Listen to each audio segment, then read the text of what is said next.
What having a bit of trust and that's how it's part of the deal.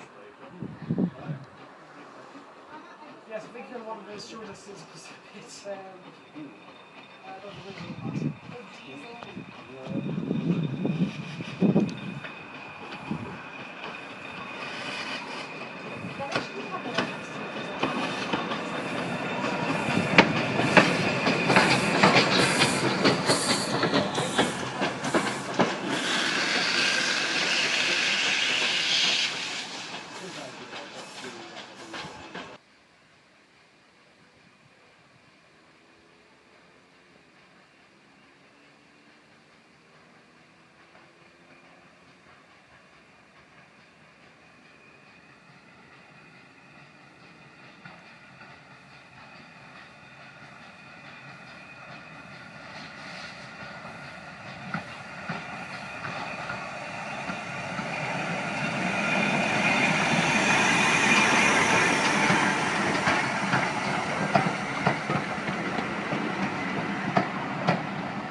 Hi guys, I'm Andy, welcome back to ScottishSteamProductions, and yeah, I'm on the pub plate.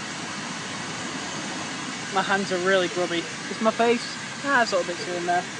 But yeah, I'm on the pub plate again after a year. So I hope you enjoyed the trailer. So yeah, that was a weird thing.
Hi guys, my name's Andy, welcome back to Scottish Steam Productions, and today we're looking at the Stanier Black 5 number 5000 from Hornby's NRM collection range.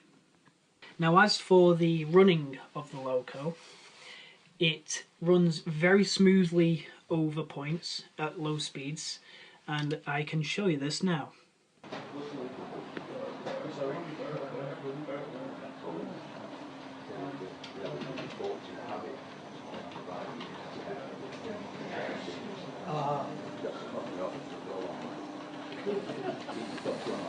Yeah.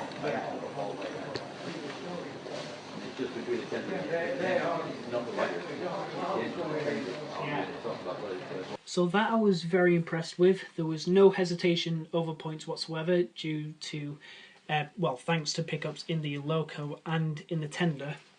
And no, the tender is not motorised, although whenever I see those weird large brass pegs in the tender, I always think the tender drive, but turns out they're just for pickups.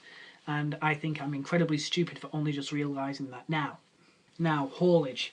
I have got some haulage footage saved, so I will put that up now.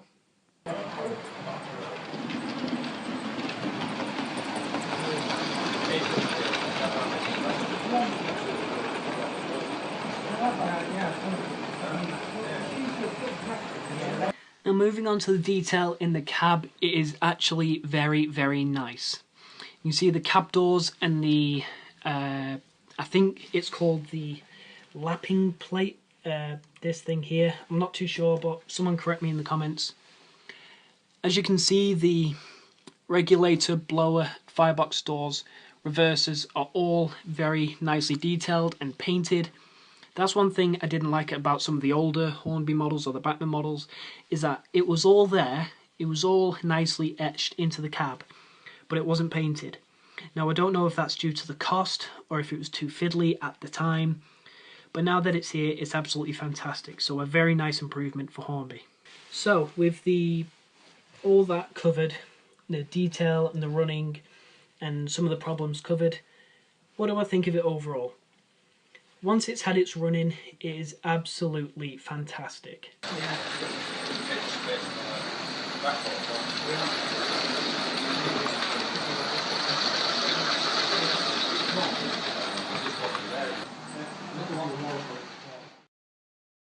Hello everyone, my name's Andy, welcome back to Scottish Steam Productions.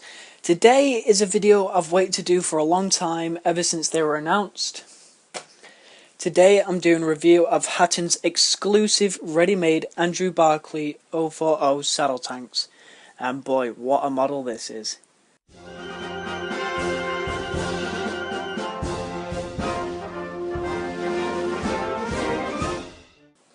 So this is a bit awkward the way I'm holding it, but as you can see, there is just insane amounts of detail in the cab. I mean, look at all the painting. I mean, you must have had Now, with very impressive visual detail, I now need to see how impressive it is in the running terms.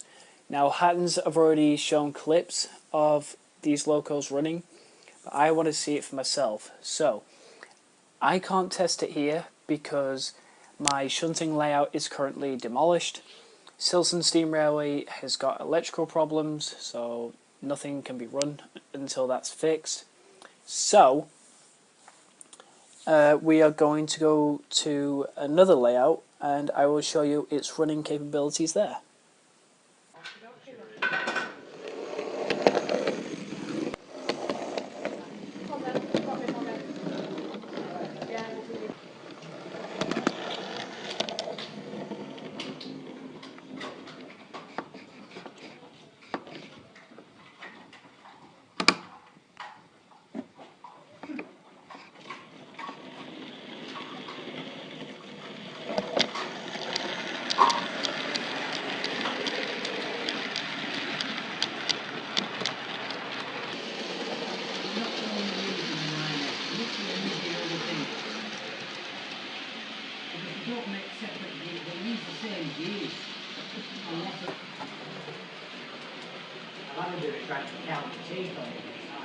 can't get at it properly. Yeah, well, this one is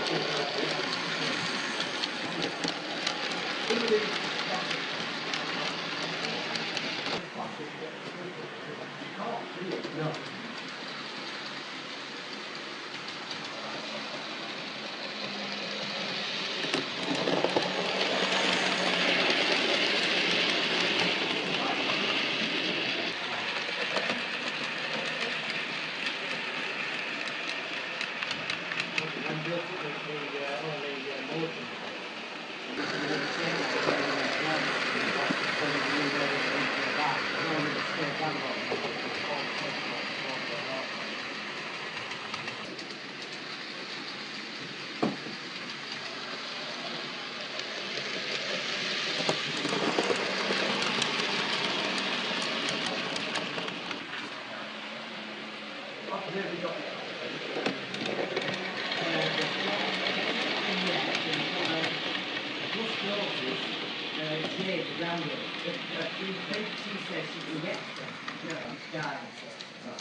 And so I just sat in the car for a bit till about 7:15, and then went to walk the ticket and then walked the stairs to car. The boy on me.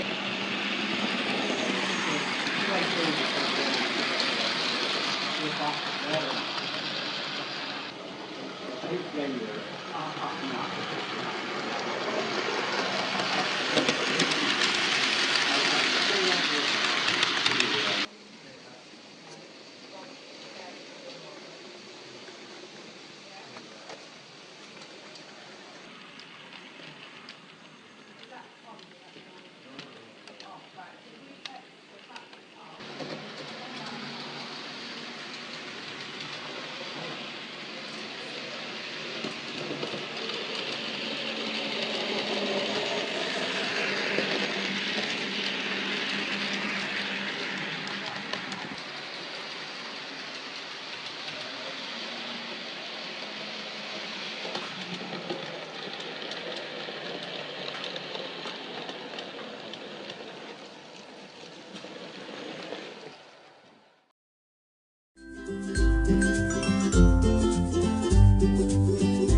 Put that one down, you're going to be playing his ukulele or recording, whatever it is. Fucking custard. Oh no, it's little cream. Ooh. Alright, so 57.3 after all that. Yeah, well they've had loads of it once, so try to get them clean. Are you not going for?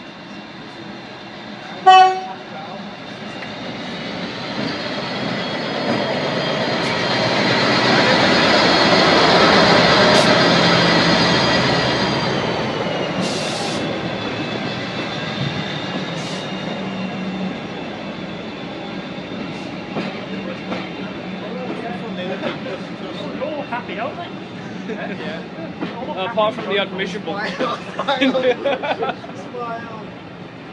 Probably all being told to stay buttons in the tray and stuff. You're making me very dizzy. Hey Tim, see now. 1813.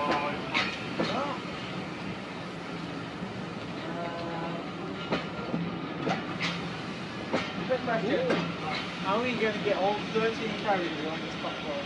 No, I'm only going to get 5. We're going to bed. Keep going. No. Keep going. You're on the platform, lad. Ooh, some Mark IIs. Oh, this is very long. Ooh, I'll tell you what. Those look like the ones from the Shakespeare Express. Probably are. Well, this one is. They'd have to.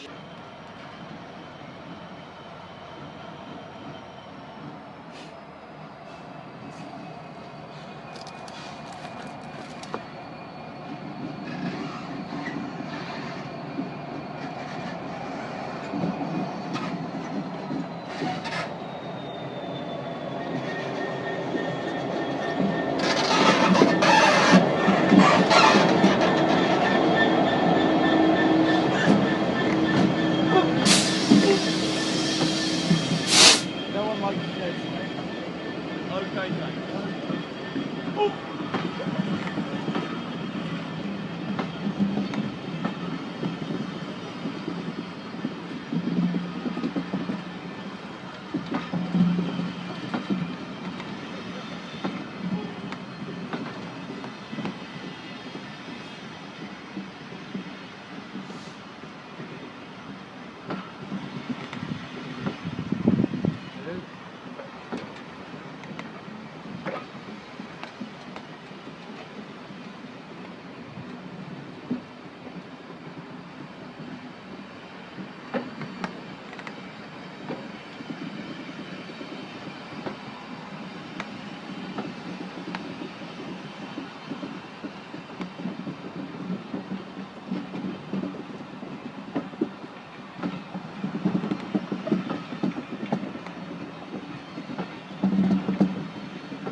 Hi guys, my name's Andy, welcome back to Scottish Steam Productions, and today I'm going to be in a totally different gauge.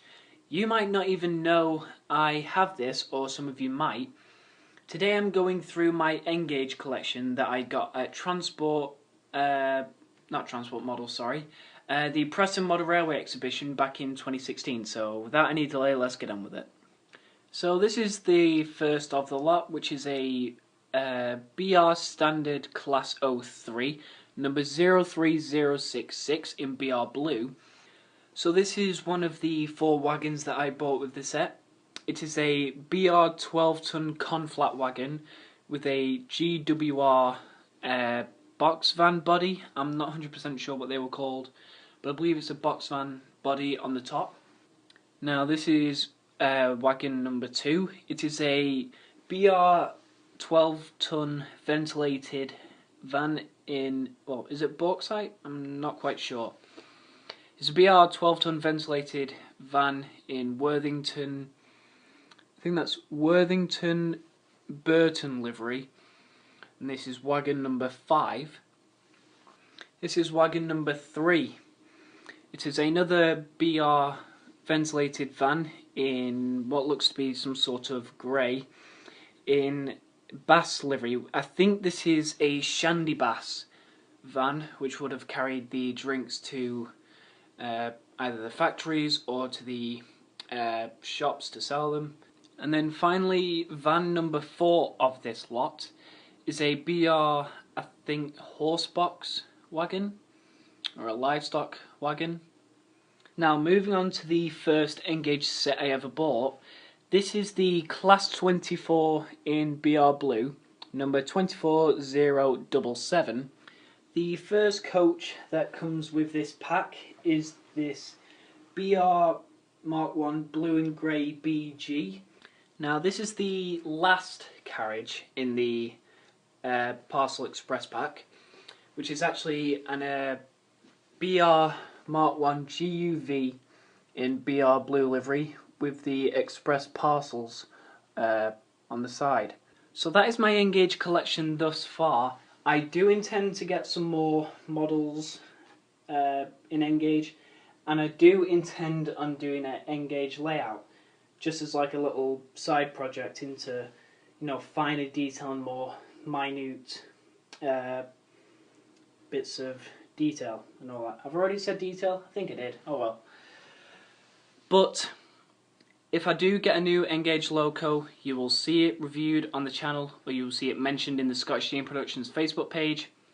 But for now, that is all from me. Thank you guys so much for watching this video. Hi guys, my name's Andy, welcome back to ScottishSteamProductions, and today we're doing a review of the new LSWR B4 from Dapol.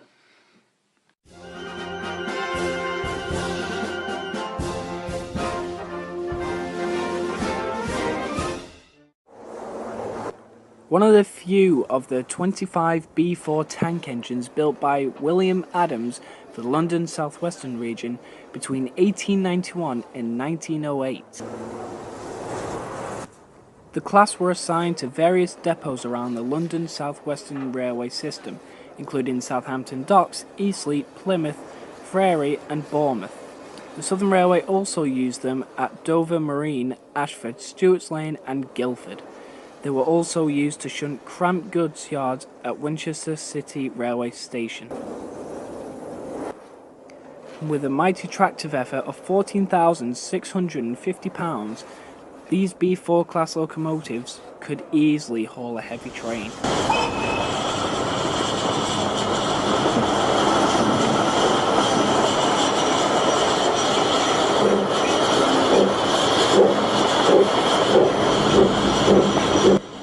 Two of these iconic steam locomotives have been preserved. Number 96 Normandy was sold to the Coral Limited and used as their Southampton coal depot, where it was named Coral Queen.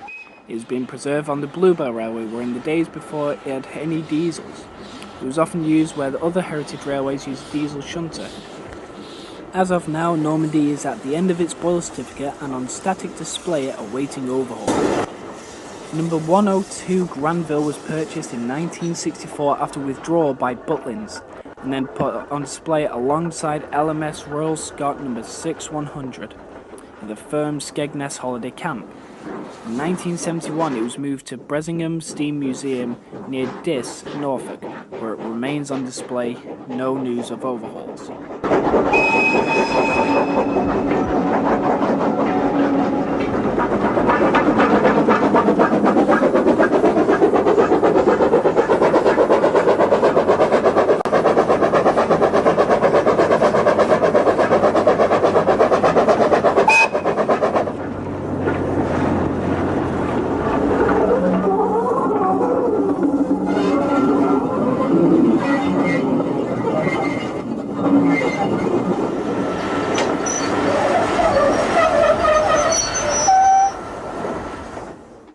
So here we are once again on Silson Steam Railway, and Normandy looks right at home.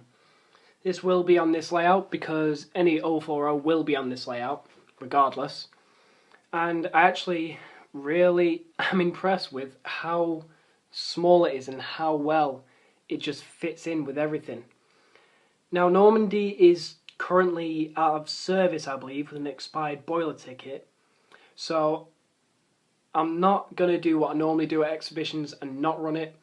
I'm going to run this by all means. But because Silton Steam Railway is out of commission, I'm going to clap up my hands and we will be at Stirling... No, wait, what? I'm going to clap my hands and we're going to be at Ribble Valley Railway. 1, 2, 3... So guys, I now have Normandy in the station with the permanent way train. All possible wagons have got loads in them to add an extra bit of weight. So if Normandy does get this up the hill, this will be impressive.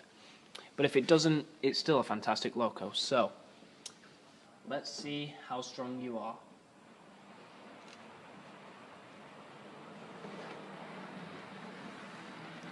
Can it do it? Oh, it's slipping. Ah, damn. That's a real shame. Now, I'm going to take Normandy off and see if the Barclay can do this. So, Normandy, back to your station.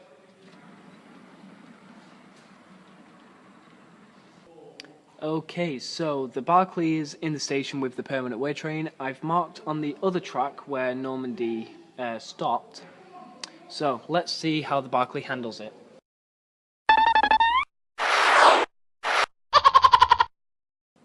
So, tractive effort isn't that good with a heavy load on a gradient, but on a flat, it performs brilliantly.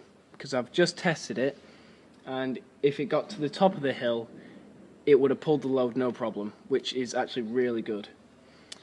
Now, let's have a look at how it gets over points. Okay, so I've got Normandy at a reasonably slow pace. Now these points are known to catch 040 locos out. And here comes Normandy.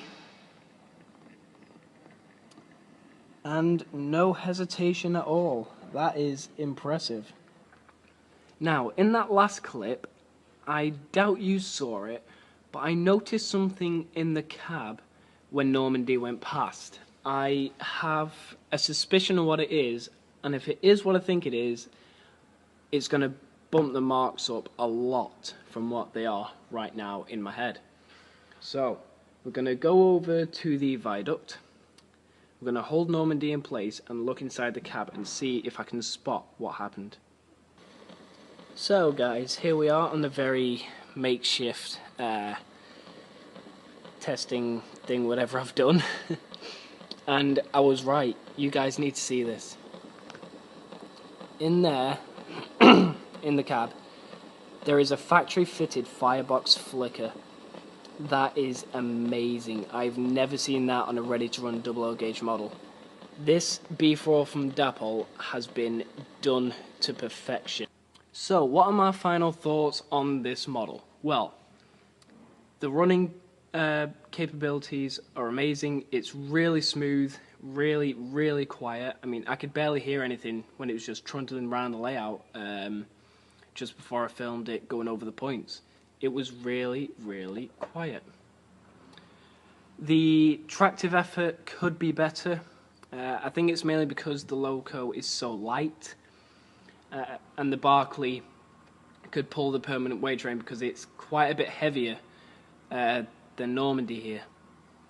So that could be the only issue. If it was a little bit heavier, maybe it could have pulled a permanent way train all the way around with no effort whatsoever, but who knows. I've still got several things to try, but other than that, I'm really impressed with everything. The factory fitted detail like the lampines, the brake pipes, the coupling hooks, just all the detail. I mean, the detail in the cab is, I'm sorry Hattons, but Dapol has beaten you for cab detail on this model. It is insanely well done. So really well done to Dapol for this model. I really hope they bring out another one better than this. I hope they top this with another 00 gauge model. But final marks for this model has got to be a solid 9 out of 10. Why the 1? Mainly because of the tractive effort. But other than that, it is fantastic. fantastic, guys. I really recommend you go out and you get one of Dapple's B4s. They are really worth it. I picked this up for £100 off eBay, so this was definitely worth the money. So I actually never knew that there was never going to be another Class 66 built in Britain until I saw it going around on, I think it was the Bash Mash Gold page. It was this loco on a Heritage Railway charter, and it was saying the last of the kind or a new beginning.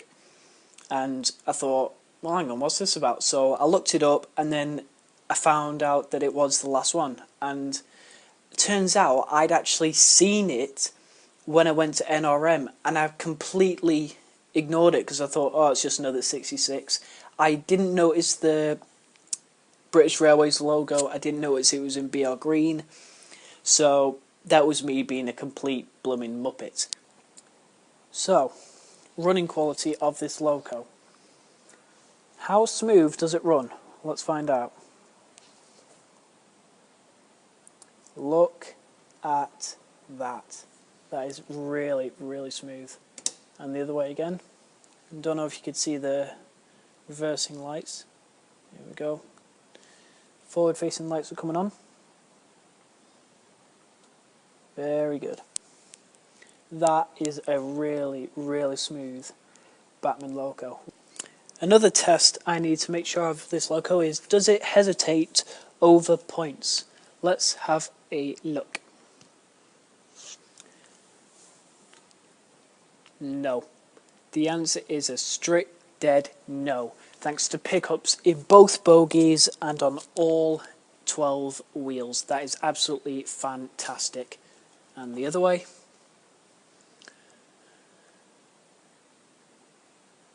So that's absolutely brilliant. Really, really good.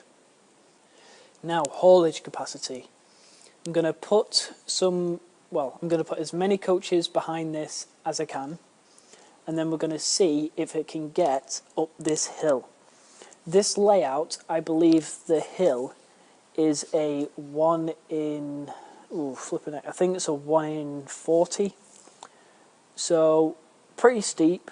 For model terms, it shouldn't be that bad, but it is. It is a very difficult hill for some locos to get up with their rolling stock behind it. I am going to give this loco 10 out of 10 if it can get round this without any wheel slip. So let's get to it.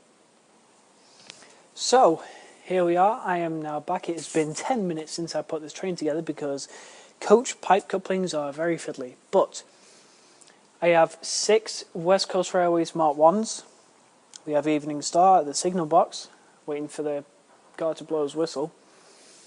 We have a 1 in 40 gradient right out the station. Let's see what happens.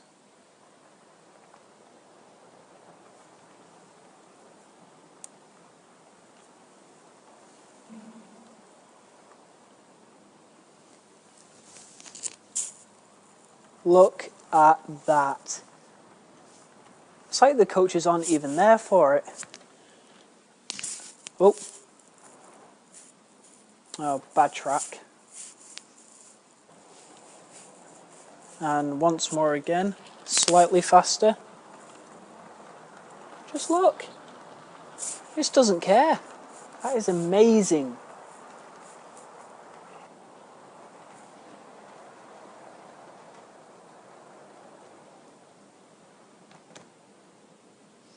So guys, that is it from me for this review. It is trying to run away. Don't do that. Thank you guys so much for watching this review. I am really, really pleased with this loco. My final verdict, 9 out of 10. Why only a 9? Because when filming the loco going round, it does not give a damn about how many coaches you put behind it. It will pull it up a hill. But put it on a hill on a curve and the bogies will derail. Why this keeps happening, I don't know. These locos probably just don't like gradients on curves or curves on gradients. But they just keep derailing on curves. So that is my only problem with this loco.